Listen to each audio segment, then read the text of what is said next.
Hello everyone, welcome back to my channel commerce with Anjali तलवार।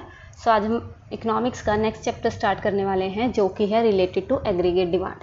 Chapter 7 है हमारी macro economics का, right. Aggregate demand, aggregate supply and related aggregates. उसमें से आज हम जो फर्स्ट कंसेप्ट है उसका एग्रीगेट डिमांड का, उसका मीनिंग और कंपोनेंट्स इस क्लास में कंप्लीट करेंगे।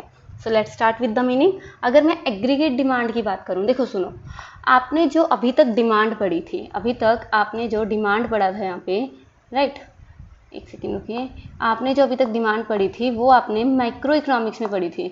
माइक्रो इकोनॉमिक्स में आपने ये डिमांड पढ़ा था जिसके नाम से लॉ ऑफ डिमांड के नाम से, राइट।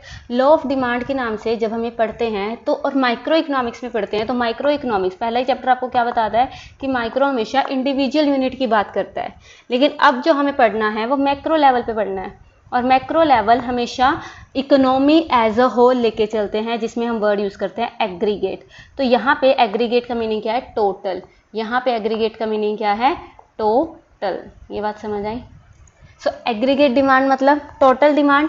टोटल डिमांड किस चीज़ की? So total demands of all goods and services by all the consumer. Goods and services भी सारे लेने हैं और कंज्यूमर भी सारे आ जाएंगे, तो पूरी इकोनॉमी में कितनी डिमांड हो रही है उस चीज़ को हम जब लेके चलेंगे तो वो हमारी क्या निकल के आएगी? Aggregate demand. ये बात समझ आई?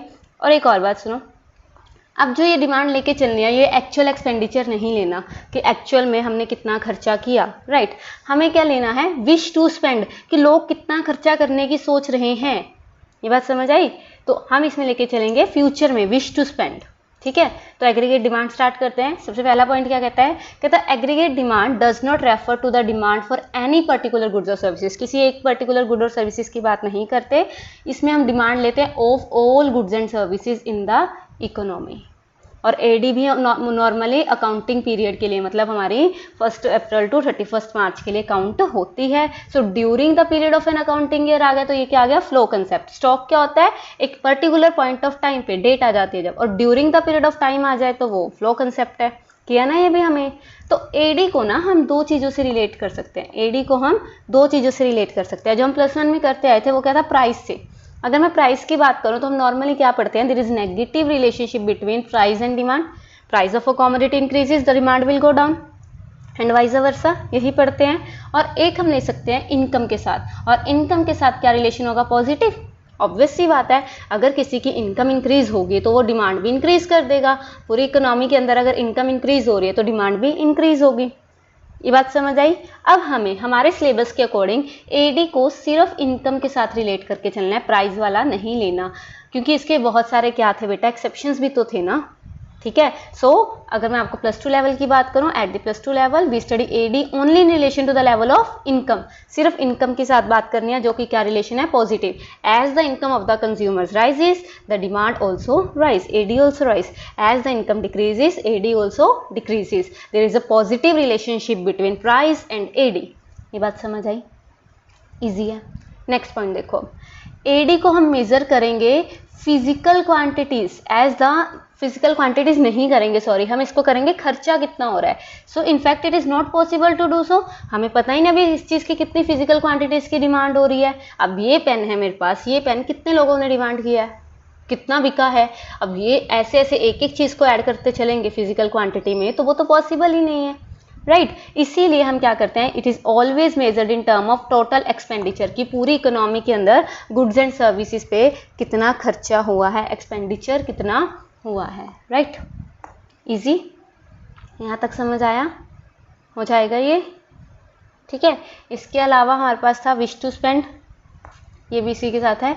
एडी को हम एक्सप्रेस करते हैं what people wish to spend और plan to spend at different levels of income, कि डिफरेंट लेवल ऑफ इनकम पे लोग क्या प्लान कर रहे हैं खर्चा करने की। एडी में एक्चुअली स्पेंड नहीं आता, विश टू आता है, मतलब फ्यूचर वाला आता है। ये बात समझ आई? तो ये 4 पॉइंट्स हैं जिसको मिला के एडी का हम क्या पढ़ेंगे? मीनिंग यहाँ पे कवर करेंगे। तो एडी की मीनिंग की अगर मैं बात करूँ, AD is the sum total of expenditure, इसमें फिजिकल क्वांटिटी नहीं लेनी, एक्सपेंडिचर लेना है, that the people plan to incur, जो पीपल प्लान कर रहे हैं फ्यूचर के लिए, on the purchase of goods and services produced in the economy during the period of an accounting year corresponding to the different level of income से हम relate करके चलेंगे। इजी? एडी का मीनिंग समझ आया? तो इसमें हमने क्या क्या पढ़ा बेटा? अगर मैं आपको यहाँ पे एडी करवाती हूँ तो एडी का सबसे पहला पॉइंट यही था कि ये सिंगल गुड एंड सर्विसेज की बात नहीं करता, सबको साथ लेके चलता है। सेकंड, इसको हम इनकम के साथ रिलेट करके चलेंगे। थर्ड, ये फिजिकल क्वांटिटीज़ की बात नहीं करता, ये एक्सपेंडिचर की बात करता है।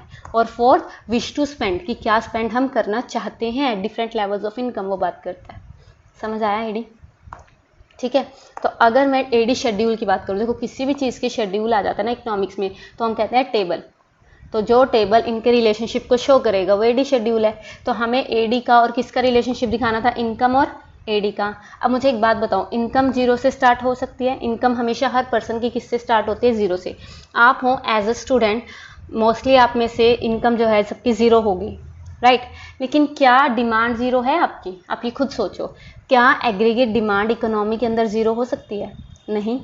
हमें जिंदा रहने के लिए बेसिक नेसेसिटीज़, बेसिक नीड, रोटी कपड़ा मकान, ये तो चाहिए चाहिए, राइट। तो जिसकी इनकम ज़ीरो है वो चाहे मांग के खाए खाना, तो उसने है जिंदा रहने के लिए डिमांड तो वो करेगा ना।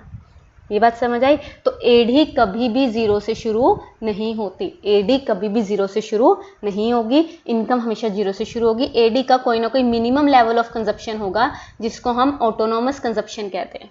क्या कहते हैं? Autonomous consumption. It is a minimum level of aggregate demand when our income is equal to zero, कि चाहे हमारी इनकम जीरो है फिर भी हमें इतना तो डिमांड करना ही पड़ता है for our basic necessities, right. तो इसी को ऑटोनोमस कंजप्शन कहते हैं। और जब प्रैक्टिकल करेंगे तो इसी को सी बार से हम क्या करेंगे? डिनोट करेंगे। ये बात समझ आई? उसके बाद इनकम इंक्रीज होती जाएगी। अब मैंने यहाँ पे 20-20 से इनकम बढ़ा दी, और एग्रीगेट डिमांड इससे कम से बढ़ाना, हमेशा एग्रीगेट डिमांड कम से होगी। 5 से मैंने क्या की? डिमांड बढ़ा दी। ये बात समझ आई? तो अब मुझे एक बात बताओ, यहीं पे एक चीज़ समझो, क्या अगर मेरी इनकम ज़ीरो है, अगर मेरी इनकम ज़ीरो है और मैं डिमांड कर रही हूँ 23, तो मेरी सेविंग क्या हुई? -30 हुई कि नहीं हुई? कि मुझे तो उधार है मेरे ऊपर, तो है ना। इनकम 20 है, डिमांड 35, तो सेविंग -15 हुई, 15 रुपये देने हैं लोगों के। Income zero, aggregate demand zero, sorry income 40, demand 40, दोनों 40-40 हो गए, तो सेविंग जीरो होगी कि नहीं? मेरी इनकम 40 रुपये है और मैंने 40 ही खर्च कर दिए, तो सेविंग क्या हो गई? जीरो। और ये हमारा ब्रेक इवन पॉइंट है, हम इसको इक्विलिब्रियम लेवल कह देते हैं, जहाँ पे सेविंग जीरो हो जाती है, इनकम एडी इक्वल हो जाते हैं। इस पॉइंट के बाद अब क्या होगा? इनकम तो बढ़ेगी, लेकिन यहाँ तक हमारे सारे जो हैं मतलब मेन जो खर्चे हैं वो पूरे होते हैं इतने में। अब सिर्फ हम थोड़े बहुत शौक पूरे करेंगे, इसीलिए इनकम ज़्यादा हो जाएगी। इनकम मेरी 60 होगी, बढ़ी रही है, लेकिन मैं कंज्यूम कितना कर रही हूँ? सिर्फ 45। तो अब मैंने इस पॉइंट के बाद सेव करना शुरू किया, 15 मैंने सेव किए। अब 80 मेरी इनकम हो गई, 50 मैंने यहाँ पे कंज्यूम किए, तो 30 मैंने सेव कर लिए। ठीक है, तो ये समझ आया। तो पहले पहले हमारी सेविंग क्या है? नेगेटिव है। फिर एक पॉइंट पे एडी सेविंग जीरो हो जाती है when our income is equal to AD, and after that point ये क्या हो जाता है? पॉजिटिव हो जाता है। इसके बाद क्या हो जाएगा? पॉजिटिव हो जाएगा। ठीक है, ये आपको आगे बहुत काम आने वाला है। शेड्यूल समझ आया? Table showing relationship. और जब भी मैं किसी चीज़ की कर्व की बात करती हूँ, कर्व क्या होता है? उस शेड्यूल को जब हम डायग्रामेटिक प्रेजेंटेशन कर देते हैं तो डिफरेंट लेवल ऑफ इनकम हम दिखा देंगे, तो वो हमारा क्या हो जाएगा बच्चे? एडी कर्व हो जाएगा। और एडी कर्व क्या है? एडी हमेशा क्या? Positive relationship to income. यहाँ पे इनकम शो की और यहाँ पे एग्रीगेट डिमांड शो किया। जीरो लेवल से स्टार्ट होगी इनकम, इनकम तो बना लोगे, जीरो लेवल से स्टार्ट होगी और देयर इज सेम लेवल, हम 20-20 का डिफरेंस लेके चल रहे हैं, तो 45 डिग्री की सीधी लाइन बन जाएगी। इसको लाइन ऑफ रेफरेंस भी कहते हैं। ठीक है, 45 डिग्री की जीरो से शुरू होकर लाइन बन जाएगी। लेकिन जो एडी है, एडी जीरो से शुरू नहीं होगी। एग्रीगेट कंजप्शन होगा मिनिमम लेवल 30, तो 30 से शुरू होगी, फिर ये पॉजिटिव जाएगी, एक पॉइंट पे इसको कट कर देगी जहाँ पे हमारा सेविंग जीरो था, है ना। उसके बाद हमारी कंजप्शन एडी कम हो जाएगी और इनकम बढ़ जाएगी। यहाँ पे सेविंग नेगेटिव है, देखो सेविंग नेगेटिव क्यों है? कंजप्शन ज़्यादा, इनकम कम है। कंजप्शन ज़्यादा है, कंज्यूम ज़्यादा कर रहे हैं, इनकम कम है, तो सेविंग नेगेटिव होगी। ये पॉइंट पे दोनों चीज़ें इक्वल होगी, तो सेविंग जीरो आ गई। इस पॉइंट पे इनकम बढ़ गई और एडी कम हो गई, तो हमारी सेविंग क्या हो गई? पॉजिटिव हो गई। इनकम ज़्यादा, ऑब्वियस सी बात है, मेरी इनकम ज़्यादा और कंज्यूम मैं कम कर रही हूँ। 100 रुपये मेरी इनकम है, कंज्यूम मैं सिर्फ 80 कर रही हूँ, तो 20 में सेव ही कर रही हूँ ना, तो वो 20 यहाँ पे शो होगा। ये बात समझ आई? अब ये आई क्या है, C+I क्या है, ये नेक्स्ट टॉपिक में आपको कवर हो जाएगा। अभी आपने सिर्फ इनकम की लाइन और एडी की लाइन सीखनी है। इनकम की लाइन जीरो से स्टार्ट होगी, लाइन ऑफ रेफरेंस यहाँ से, और सीधी जाएगी 45 डिग्री की, राइट। और यहीं अगर मैं बात करूँ इसकी एडी की लाइन कभी भी जीरो से शुरू नहीं होती, एक मिनिमम लेवल होता है ऑटोनोमस कंजप्शन 30 से, और पॉजिटिव जाएगी इनकम को कट करती हुई। इजी है, बहुत इजी है। और आज का लास्ट टॉपिक ये है कंपोनेंट्स ऑफ एडी, बहुत इंपॉर्टेंट है, ध्यान में रखना। जब भी हम कंपोनेंट्स ऑफ एडी की बात करेंगे तो हम इकोनॉमी को दो पार्ट्स में डिवाइड करेंगे, क्लोज्ड इकोनॉमी और ओपन इकोनॉमी। क्लोज्ड इकोनॉमी और ओपन। क्लोज्ड इकोनॉमी कौन सी होगी? Within the boundary line of our country, है ना। हम फॉरेन सेक्टर जो एक्सपोर्ट इंपोर्ट है, एक्सपोर्ट इंपोर्ट को हम, जो नेट एक्सपोर्ट आता है, एक्सपोर्ट को एक्स से डिनोट करते हैं, एक्सपोर्ट इंपोर्ट को हम रिलेट नहीं कर रहे। और ओपन इकोनॉमी का मतलब जहाँ पे एक्सपोर्ट इंपोर्ट अलाउड है। ये बात समझ आई? क्लोज्ड इकोनॉमी मतलब वो इकोनॉमी जिसमें एक्सपोर्ट इंपोर्ट अलाउड नहीं है, और ओपन इकोनॉमी मतलब जिसमें फॉरेन सेक्टर इंक्लूडेड है। तो अगर मैं क्लोज्ड इकोनॉमी की बात करूँ तो हमारे आगे दो टाइप की इकोनॉमी होती है, 2 सेक्टर इकोनॉमी, 3 सेक्टर इकोनॉमी। ये ध्यान में रखना, 2 sector economy, 3 sector economy. 2 sector कौन से होंगे? हाउस होल्ड सेक्टर और प्रोडक्शन सेक्टर। एग्रीगेट डिमांड में जब मैं क्लोज्ड इकोनॉमी को आगे 2 सेक्टर इकोनॉमी की बात करूंगी तो मेरे पास 2 सेक्टर कौन से होंगे बच्चा? हाउस होल्ड सेक्टर और production. House hold consumption expenditure को हम क्या कहते हैं? सेकंड चैप्टर में हमने किया था, सी से डिनोट करते हैं। और प्रोड्यूसर के इन्वेस्टमेंट को, प्रोड्यूसर का जो एग्रीगेट डिमांड होता है फाइनल गुड्स पे, फिक्स्ड एसेट्स पे जो खर्चा कर रहा है, कैपिटल गुड्स पे, उसको हम कहते हैं इन्वेस्टमेंट, आई। तो C + I फॉर्मूला बन गया। नॉर्मली हमने एडी का फॉर्मूला क्या लेके चलना है आगे सारे में? C + I। लेकिन जब मैं 3 सेक्टर की बात करूंगी तो ये तो है ये C + I, साथ में एक और सेक्टर आ गया, गवर्नमेंट सेक्टर। साथ में कौन सा सेक्टर आ जाएगा? Government sector. तो C + I + G इसका फॉर्मूला बन गया। और अगर मैं ओपन इकोनॉमी की बात करूंगी तो 4 सेक्टर आ गए। 4 सेक्टर में कौन कौन सा आ जाएगा? C + I + G तो है ही है, साथ में आ गया export minus import, X - M, जिसको हम कहते हैं नेट एक्सपोर्ट्स। ये बात समझ आई? जिसको हम क्या कहते हैं? Net exports. ठीक है, तो अब इसको देखो components of AD in 2 sector closed economy, C + I। Household producer sector. जब मैं यही क्लोज्ड इकोनॉमी में 3 सेक्टर की बात करूंगी तो कौन कौन सा सेक्टर आ गया? हाउस होल्ड प्रोड्यूसर तो था ही, साथ में आ गया गवर्नमेंट सेक्टर। और जब मैं एडी इन 4 सेक्टर या ओपन इकोनॉमी की बात करती हूँ तो ओपन इकोनॉमी की बात में हमारे साथ में क्या आ गया? नेट एक्सपोर्ट्स भी आ गए, C + I + G + X - M, right.